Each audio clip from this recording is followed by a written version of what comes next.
அண்மை செய்தி பரந்தூர் விமான நிலைய எதிர்ப்பு போராட்டக் குழுவினரை சற்று நேரத்தில் தாவேகா தலைவர் விஜய் சந்திக்க உள்ளார். கூடுதல் விவரங்களை செய்தியாளர் மணிகண்டன் வழங்க கேட்கலாம். மணிகண்டன், விவரங்கள்.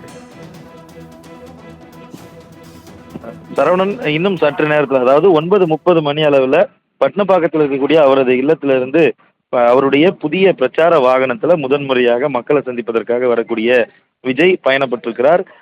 இன்னும் சிறிது நேரத்தில் காஞ்சிபுரம் அருகாமையில் இருக்கக்கூடிய இந்த பரந்தூர் சாலைக்கு அவர் வருகை தருவார் என எதிர்பார்க்கப்படுகிறது. அந்த புதிய பிரச்சார வாகனத்தை பொறுத்தவரையில போர்ஸ் அர்பேனியா எனப்படக்கூடிய வாகனத்துல தான் அவர் பயணித்து வருகிறார். இந்த வாகனத்தை பொறுத்தவரையில 30 லட்சம் ரூபாயிலிருந்து 37 லட்சம் ரூபாய் வரையில இந்த வாகனத்துடைய மதிப்பாக இருக்கிறது. இந்த வாகனத்துடைய சிறப்பு அம்சங்களை பொறுத்தவரையில 1லிருந்து 4 நபர்கள் வரை அதில் அமரக்கூடிய வகையில் இருக்கும் என்றும், இந்த வாகனத்தை அவருக்கேற்றவாறு அதில் மாடிஃபிகேஷன் செய்யப்பட்டு இந்த வாகனம் வரவழைக்கப்பட்டிருப்பதாக தெரிவிக்கப்பட்டிருக்கிறது.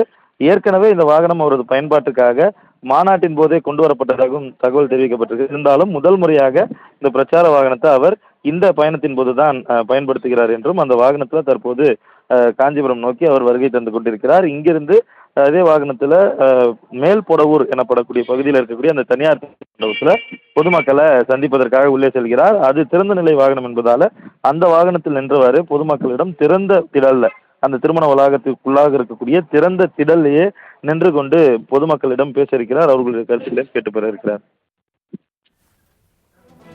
தாங்கள் வழங்கிய தகவல்களுக்கு நன்றி மணிகண்டன்.